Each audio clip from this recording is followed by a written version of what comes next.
About more than 7-8 minutes. Also, appreciate everybody came tonight. In addition to Rabbi St. Kaddish for his mother, Isha Tzidkonius, tonight is the Yochai of my Shver's Yisrael ben Abramsky tomorrow morning. Also, because of the Yochai, there'll be a very elaborate breakfast after davening. Everybody's invited, and I have here the menu for the breakfast. Here, this is the menu. A little too long for me to repeat it. So everybody please invite us, make sure you come to the breakfast. Very chum. Dessert? Reish Moshe Anam Yoid, in this week's Seder, Reish Moshe Rabbeinu, it testifies of the great honor, the humility of Moshe Rabbeinu. A judge in a courtroom in London quoted the same pasuk in a very, very interesting context. Yochai is a friend of Rav Yosi. He dispatched Yechezkel Abramsky in the Great Yisrael that time, in that door. He dispatched him to London because there was the cautious situation was very appalling. So much so that so-called shachtim, they would be Mechal Shabbat Vahesti, they'd be out the street smoking Vahesti on Shabbos. So he wanted him to join the Bezdin in London. He didn't have cheshik to do it, to go crawl into a mess like that. But Rabbi Shimon wanted to go, he had no alternative, he had to listen. He went. Whatever he heard, it was only a minuscule compared to what he found out. So one of his first acts were to fire all the shachtim. They were machal tarvis, they were shachtim machal shabbat, they're shchitze, how can you eat from their shchitze? So they were entrenched in London, and it didn't take long for two things.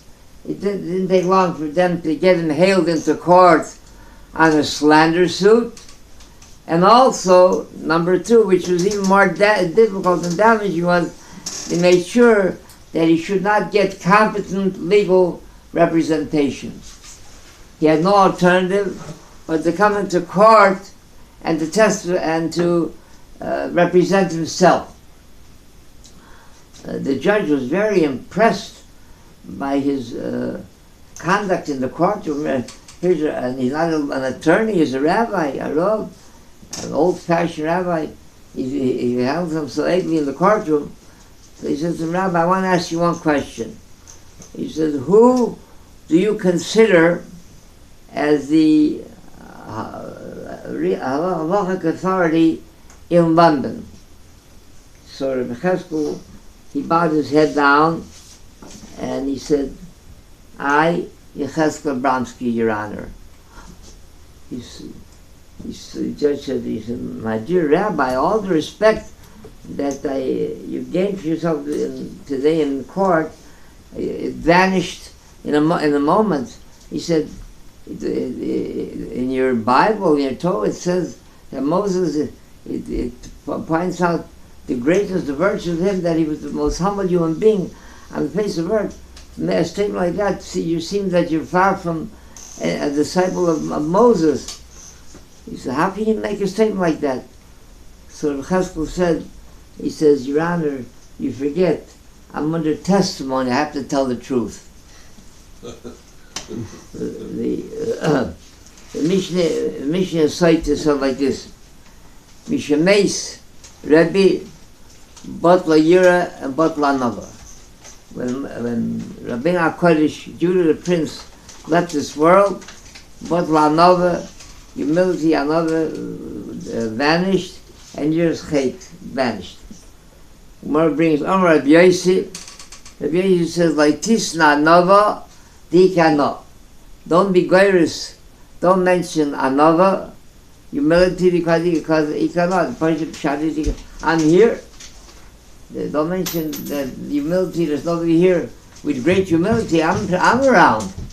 That seems to be the height of conceit. Let's say the Goin says something very, very, very dramatic.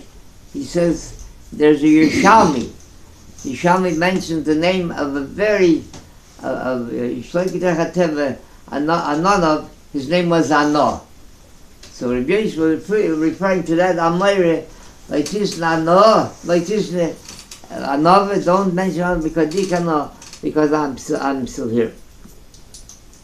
It's brought down also. Chazal bring that Talmid Chacham, even though he should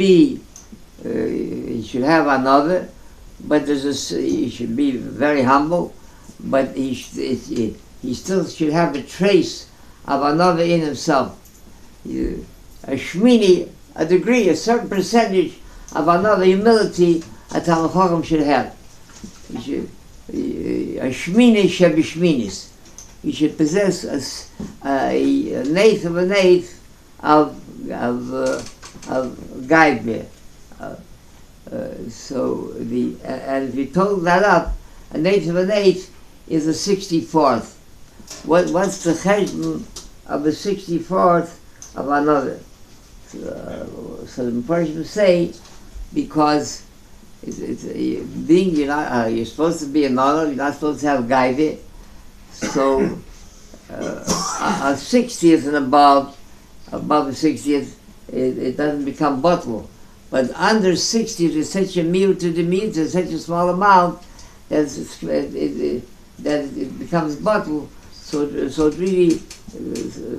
not really a guide in any way. It becomes bottle to all the other meters that he has. It's brought down also that when someone, Ben Gilo is somebody that's born in the same mazel, it's brought down that he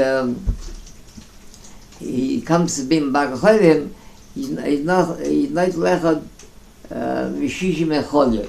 He takes away 1/60th of his illness. What is the cheshbon? Exactly 1/60th. So the version say, because if he takes away 1/60th, so there remains only 59 parts of the machla, of the illness, behind. So then any degree of refuah, of his condition improving, any part of the refuah that he gains, it doesn't become bottled because it's not shishim kineged. Also, the Gemara brings that Shimon ben Yochai said one time, he said, he heard one time a Basko, heard somebody calling Shimon. So he said, Ein zel HaKadosh Baruch Hu. He said, this has to be the Rebbe Shimon, nobody else. So they don't check. What do you mean? How can you make a statement like that? Say that the Rebbe Shimon is calling you. So say that his nivus was so great that he knew that the whole world they were fooled. He felt that they were fooled by, they really didn't know him. He was nothing. All the covet and everything that they gave him, he didn't deserve it. So, all the big titles that were bestowed upon him, he didn't deserve those titles. So nobody on this earth is going to refer to him, going to call him, address him as Shimon, Rebbe Shimon ben Yochai, or Goin, or all the titles along. The only one that really knows him, knows how little he is Rebbe. So when he hears something like Shimon, he says, that's only Rebbe, so nobody else could say something like that. Chalan ben Akash Omer, Rotzo, HaKadosh Baruch Hu Zakes Es Yisrael, Lefiko Chibron Torah Mitzvahs, Shenemar, Adonai Choves Man Tzidkoi, Yadu